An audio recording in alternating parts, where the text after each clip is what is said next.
The lockdown bell rang at 2:47 p.m. on a Tuesday that had started like any other. I was slicing tomatoes for dinner when I heard it. That hollow, electronic wail that makes every parent's stomach drop. At first, I told myself it was just another drill. Pinewood Elementary ran them every month, regular as clockwork. My name is Sarah Mitchell, and my daughter Emma was 8 years old that autumn in Cedar Falls, Iowa. She had my blonde hair and her father's stubborn chin, and every afternoon at 3:15, she burst through our front door with grass-stained knees and a million questions about everything from black holes to why dogs can't eat chocolate. I was looking forward to that chaos. I always was. The radio on the counter crackled to life. This is a practice lockdown drill. Please remain calm. The voice was measured, professional. I'd heard it so many times before that I could mouth along with the words. I rinsed my hands, checked my phone. No messages. Everything normal.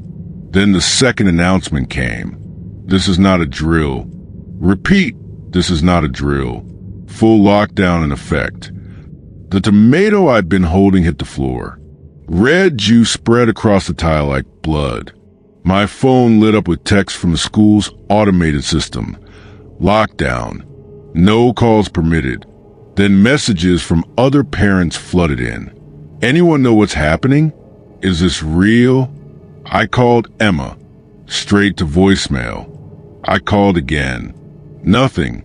The signal bars on my phone flickered and died. Outside my kitchen window, the cul-de-sac looked absolutely normal. Mrs. Henderson was watering her roses. A kid circled past on a bicycle. The October sun painted everything gold and peaceful. That wrongness, that terrible gap between the panic in my chest and the ordinary world outside, made me nauseous. I grabbed my keys and ran. The walk to the school took 4 minutes that stretched like hours. My lungs burned. Metal filled my mouth. By the time I reached the chain-link fence, a small crowd had already gathered. Parents with faces like mine, tight and afraid. Pinewood Elementary sat behind its fence like an island. The familiar brown brick. The cheerful banner over the entrance. Learn, grow, dream.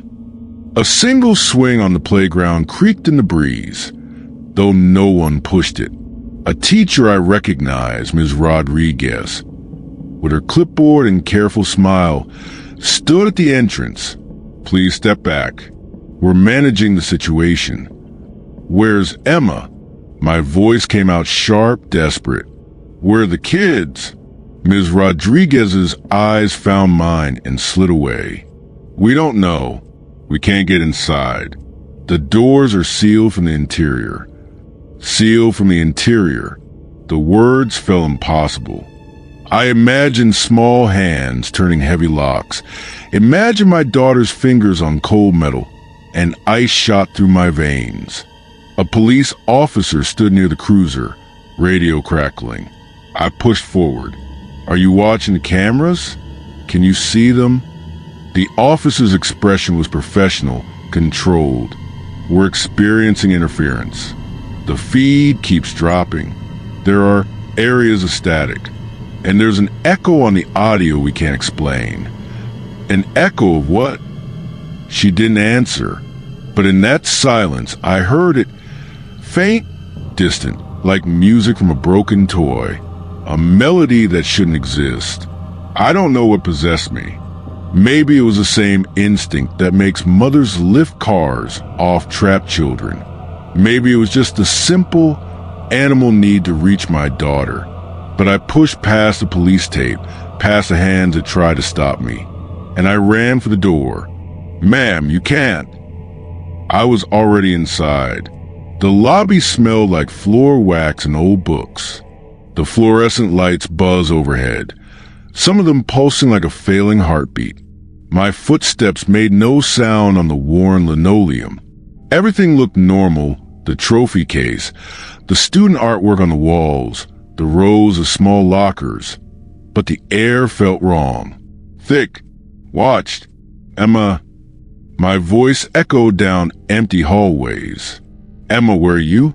From somewhere deeper in the building came a sound that froze me mid-step. Laughter. High and thin and wrong, like a recording played at the wrong speed.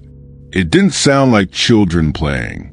It sounded like something that had studied children and learned to imitate them poorly. I followed the sound through corridors lined with construction paper projects and motivational posters, past the science room with its solar system mobile hanging like dead fruit. The laughter grew louder, more insistent, pulling me toward the gymnasium. The gym doors were locked. I yanked on the handle, cool metal, slightly sticky. Through the small window, I could see movement. Children sitting in a circle on the polished floor. In the center of the circle stood several tall mirrors on wheeled stands, the kind drama classes use for rehearsals. And my daughter was in that circle. I pounded on the door. Emma, can you hear me? She turned. For a moment, our eyes met through the glass. She looked distant, like she was sleepwalking, like she was somewhere else entirely. Behind her, something moved in the mirrors. Not reflections, not quite. The images in the glass lagged behind reality, moving a heartbeat too slow. And in that delay, I saw things that shouldn't be there. Extra hands, faces that stretched too long, shadows with substance. I threw my weight against the door. Once, twice. On the third hit, something gave. The door swung open, and I stumbled into the gym. The first thing I noticed was the cold, not the temperature. The air itself felt cold in a way that had nothing to do with thermostats. The second thing was the smell, mildew and something sweet and rotten, like flowers left too long in a vase. The children sat perfectly still, faces tilted toward the mirrors. A figure in a dark mask stood at the edge of the circle, head cocked at an impossible angle. When it saw me, it didn't move. It simply waited. Emma. I kept my voice steady as I crossed the floor. Baby, we need to go. She turned slowly, and when she spoke, her voice sounded flat, recorded. Mom, you're not supposed to be here. I'm taking you home. But they're hungry, she whispered. Can't you hear them? They're so hungry. I grabbed her hand, warm, solid, real, and pulled. She resisted at first, leaning back toward the mirrors like a plant turning toward light. In the glass, I saw our reflections, but they weren't moving with us. My reflection stood perfectly still, watching me with eyes that blinked too slowly. Behind us, the mirrors rippled, not like water, like skin, like something on the other side was pressing through. Small handprints appeared on the glass from the inside. Fingers splayed. The prints didn't fade. They multiplied. Don't look at them, someone said. A small voice. I turned to see another child, a boy with dark curly hair, sitting at the edge of the circle. If you look too long, they learn your face. The masked figure took a step toward us, not threatening, hurting, like a shepherd moving sheep. The other children in the circle began to hum, all the same note, perfectly synchronized. I didn't wait to see what happened next. I yanked Emma to her feet and ran. The gym door slammed shut behind us with a sound like a gunshot. Emma stumbled against me, suddenly alive again, trembling. Mom, what's happening? We're leaving. Right now. We ran through the hallways. Behind us, I heard that music box melody again, closer now, and underneath it, the sound of many small feet following, We burst through the main entrance into blinding afternoon sunlight. Parents swarmed us immediately, questions flying, hands reaching. The police officer who tried to stop me earlier grabbed my shoulder. "Mrs. Mitchell, you can't just... There are children in there." My voice shook. "In the gym. There are mirrors and something's wrong with them. You need to get them out. Now." They went in eventually. A whole team. They found the children sitting in that circle, glassy-eyed and humming. They found the mirrors. They took statements and filed reports and used words like mass hysteria and shared delusion. They covered everything with the comfortable blanket of rational explanation. But I knew what I'd seen. And when we got home that night, when I tucked them into bed and turned to leave, I caught my reflection in her bedroom mirror. It waved at me. I didn't wave back. That was 3 months ago. The school brought in counselors. They held meetings. They removed all the mirrors from the gymnasium and the hallways. Parents stopped talking about it after a few weeks, the way people do when something is too strange to fit into normal conversation. But Emma still sleeps with her door open and the hallway light on. And sometimes at 3 a.m., I hear her get up and walk to the bathroom. I hear her stop in front of the mirror. Last week, I found a note tucked into my daughter's backpack. The handwriting was hers, but smaller, neater. It said, "They want to come home with me. They say they're lonely." I burned the note. I called the school. They assured me Emma was fine, that this was normal processing of trauma. But last night, I was doing dishes when I glanced at the kitchen window. In the reflection, I saw Emma standing behind me, only I just tucked her into bed. I spun around. No one there. When I looked back at the window, the reflection smiled. It smiled with too many teeth. I'm writing this now because I need someone to know if something happens to us. If one morning we're different, if we move a little too slow, if our smiles come a heartbeat late, I need someone to understand that we're not us anymore. The mirrors are learning. They're patient, and they're so hungry. My name is Marcus Chun, and I've been a night custodian at Riverside High School in Portland, Oregon for 15 years. In that time, I've learned that buildings have personalities. They settle, they creak, they breathe in their own way, especially old ones like Riverside, built in 1962 with additions tacked on over the decades like architectural afterthoughts. I prefer the night shift. During the day, the school is chaos, slamming lockers, shouting teenagers, the constant churn of bodies and noise. At night, it's just me in the building, having our quiet conversation. I know which hallway floods when it rains. I know which water fountain runs warm. I know where kids hide their contraband and which bathroom stalls lock sticks. What I didn't know, until that November, was what lived in the crawl space beneath the auditorium stage. The trouble started with construction. The district had finally allocated funds to reinforce the auditorium's aging infrastructure. The crew worked during the day, but their work left things unsettled. Temporary walls, exposed subflooring, areas of the school that shouldn't be accessible suddenly open to air that hadn't moved in decades. I was doing my rounds on a Wednesday night when I noticed the stage trapdoor was ajar. The crew was supposed to lock everything down before they left. I grabbed my flashlight and went to investigate.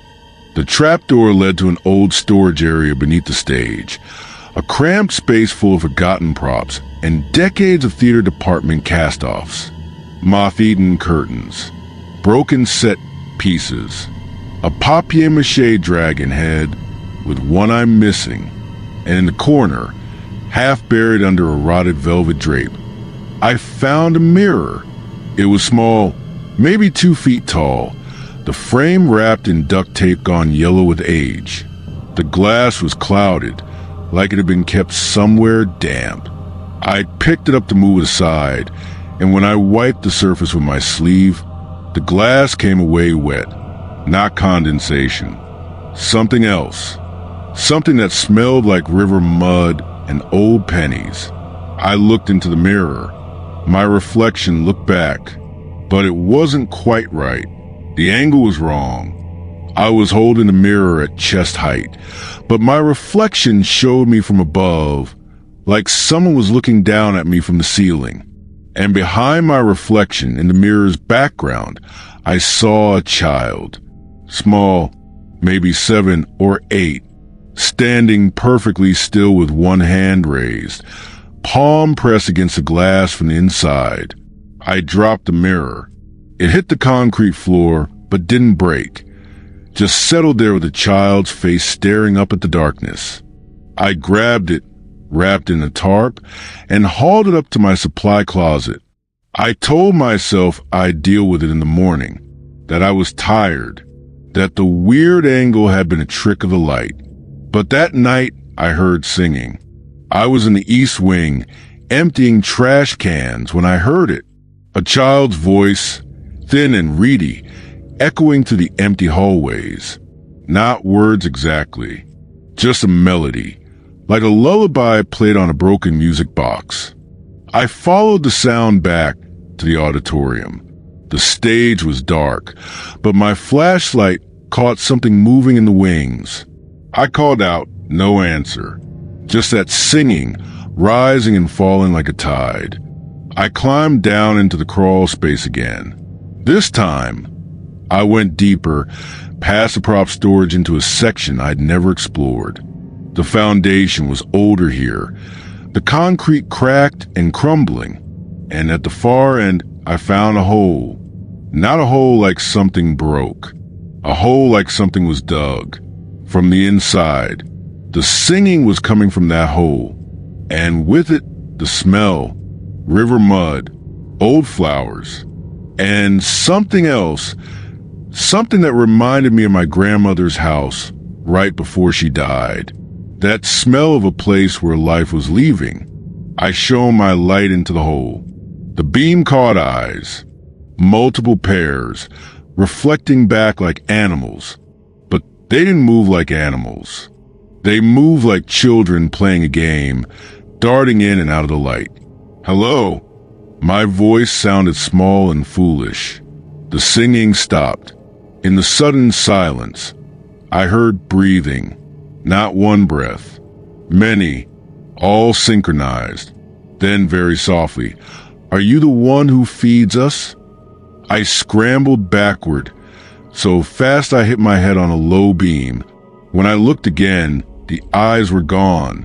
But written in the dirt near the hole, in small, careful letters, were the words, "We're still hungry." I called in sick the next day. I told my supervisor the crawl space needed to be sealed, that there might be animals down there. Raccoons, maybe. The district sent someone to look, but they didn't find anything. No hole, no writing, just old concrete and 50 years of dust. But I knew what I'd seen. I started bringing food on my shifts. Sandwiches, bags of chips. I'd leave them at the trapdoor, and by morning they'd be gone. I told myself it was raccoons. That rational explanation was easier than the alternative. 3 weeks later, a drama student stayed late for rehearsal. When I found her the next morning, she was sitting on the stage, staring at the trapdoor. She wouldn't speak, wouldn't move. Her parents took her home, and the school counselor said it was exhaustion, stress from finals. But I saw her backpack later, sitting in the lost and found. Inside was a drawing, a child's drawing, but detailed.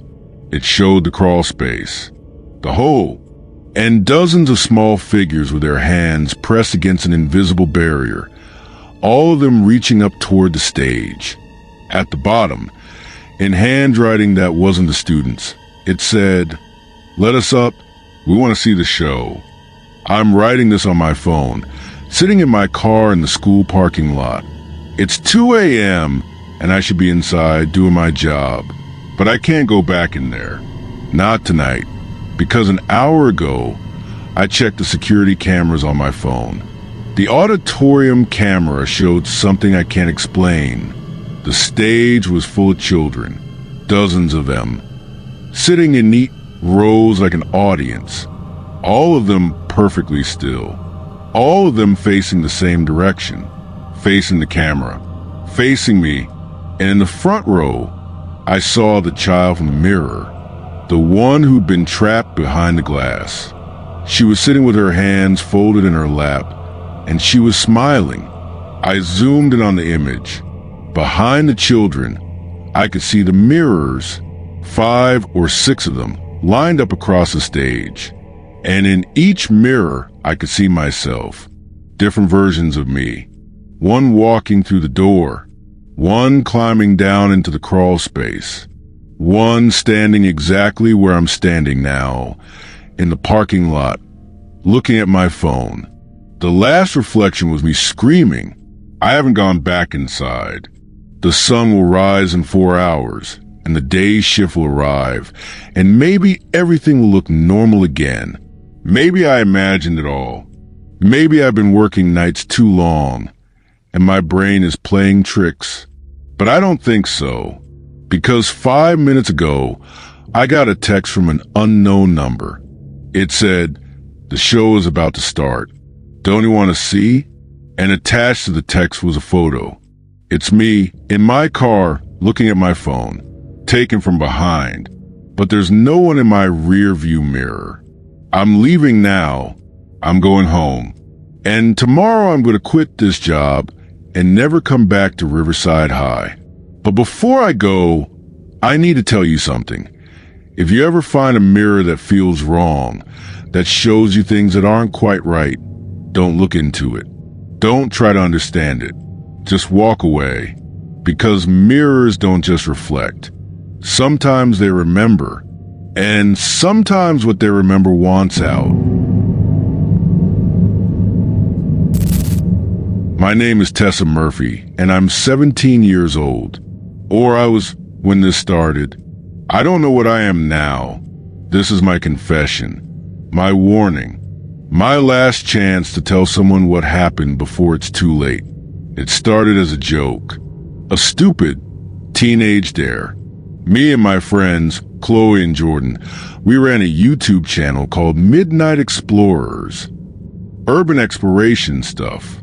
Abandoned buildings. Supposedly haunted places. The kind of content that gets views from people who like to be scared from the safety of their screens. Our school in Ashford, Connecticut, Ashford Middle, had been in the news.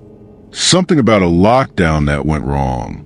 The details were vague, covered up by the usual ongoing investigation nonsense. But the rumors were wild. Kids seeing things in mirrors. Teachers acting strange. One story claimed a janitor found writing on the walls that wasn't there the next day. Perfect content for our channel. We planned it for a Friday night in December. We'd sneak into the school after hours, do a live stream exploring the supposedly haunted areas, maybe capture something creepy on camera. We'd done this kind of thing before. Trespassing, harmless mischief. We knew how to disable the basic security system. We knew which window in the back didn't lock properly. What we didn't know was that some doors shouldn't be opened. Some attention shouldn't be invited. We went live at 11:47 p.m. Okay, guys, we're in. I whispered to my phone camera, try and keep my voice dramatic without being too loud. The viewer count was already climbing. 200 people watching. 300. Chloe giggled nervously behind me. This is so stupid. If we get caught. We won't get caught, Jordan said, sweeping his flashlight across the dark hallway. Everyone's gone. It's just us and the ghosts. The school looked different at night. The familiar hallways with their cheerful bulletin boards and fluorescent lights became something else in the darkness, something hollow and waiting. Our footsteps echoed. The beam of our flashlights carved tunnels through the black. The comments on my live stream started flooding in. "This is creepy AF. Behind you. Don't go in there. Fake." I read a few out loud, playing it up for the camera. "You guys want us to check out the gym? That's where the lockdown thing happened, right?" "Yes, do it. The gym has mirrors." That last comment made me pause. Something about it felt off. Not the words themselves, but the timing. Like whoever wrote it knew what we were about to find. The gymnasium was at the far end of the school, past the cafeteria, and through a set of double doors. Jordan pushed them open, and they swung inward with a long, rusty creak that was almost too perfect. Horror movie sound effects, anyone? Chloe joked, but her voice was shaky. I panned my camera around the space. The gym looked normal. Basketball hoops at either end. Bleachers folded against the walls. The polished floor reflected our flashlights like a dark pool, and against the back wall, standing in a row, were the mirrors, 6 of them, tall, full-length mirrors on wheeled stands, the kind dance classes use. They shouldn't have been there.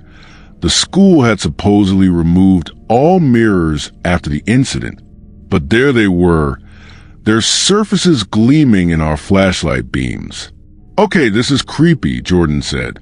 "Why are there mirrors just sitting here?" The viewer count hit 800. The comments were going crazy. "Leave. This is wrong. Turn off the stream. Why aren't your reflections moving?" I looked at my phone screen, confused. "What do you mean our reflections aren't?" That's when I saw it. In my phone's front-facing camera, I could see myself and my friends.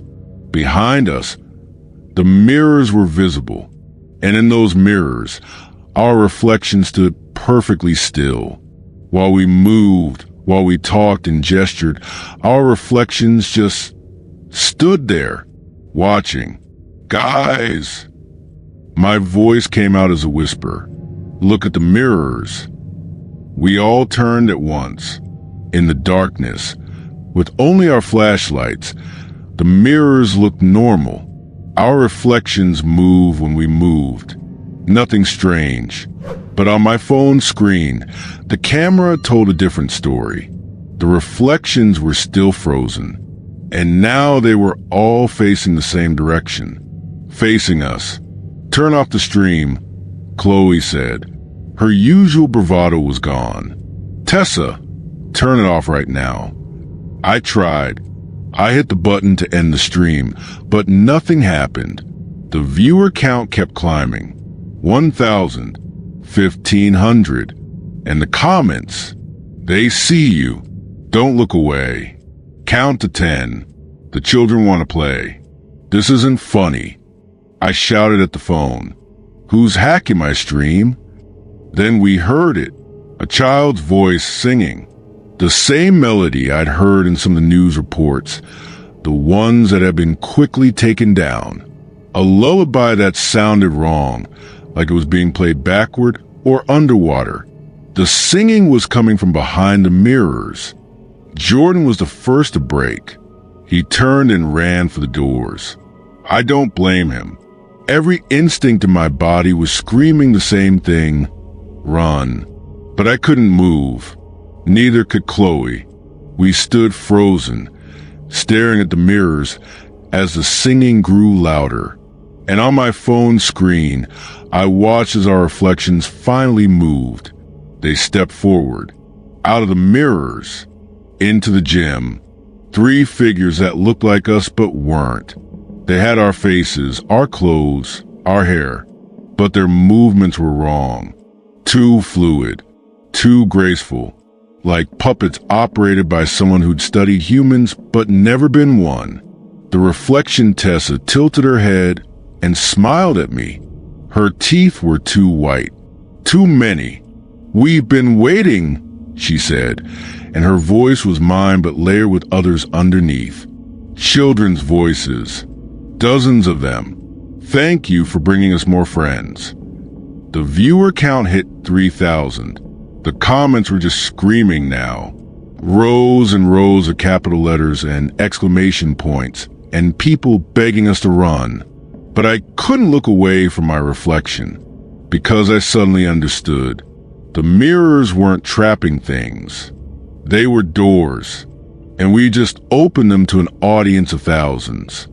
Every person watching our stream was looking into their own screen, their own reflection, their own door.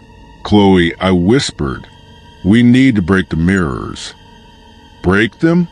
Are you insane?" "Now!" I don't remember grabbing the fire extinguisher from a wall. I don't remember swinging it at the first mirror. But I remember the sound it made when the glass shattered. Not a crash, but a scream, high and thin and full of rage. The reflection things lunged at us, not attacking, hurting, trying to push us back toward the broken glass, toward the jagged edges where something else was pressing through. Small hands, children's hands, dozens of them, reaching through the shattered mirror like it was a door made of water. We ran. Chloe grabbed my arm and we ran. Jordan already ahead of us. The three of us crashing through the gym doors and down the dark hallway. Behind us, the singing got louder. Not just one voice now. A chorus. And underneath it, the sound of footsteps. Small feet. Many of them. We made it to the window we'd come through. Jordan went first, then Chloe, then me. As I was climbing out, I looked back one last time. The hallway was full of children, translucent, flickering. They stood in neat rows, all of them smiling, all of them raising their hands in a wave. In the front row was a little girl I recognized from one of the news reports. A student who'd gone missing 3 months ago.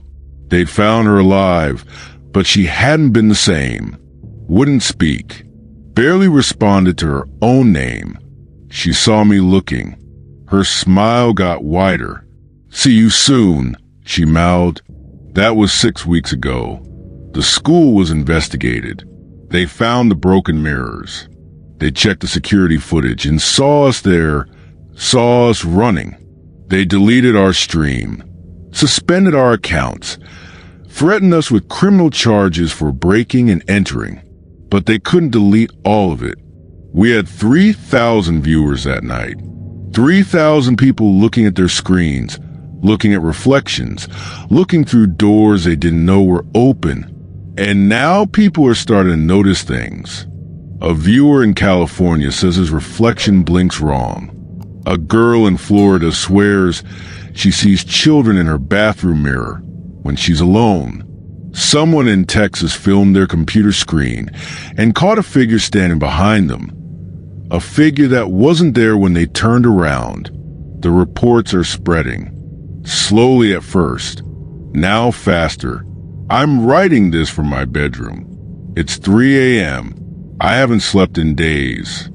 I can't, because every time I close my eyes, I hear that singing.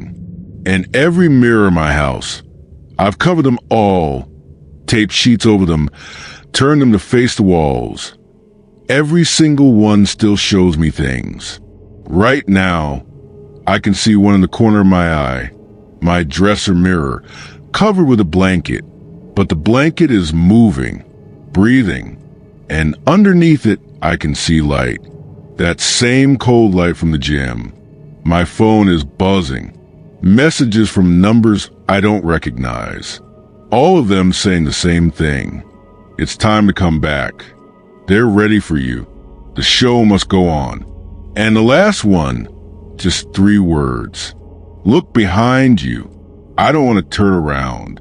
I don't want to see what's standing in my doorway, reflected in the darkened screen of my computer.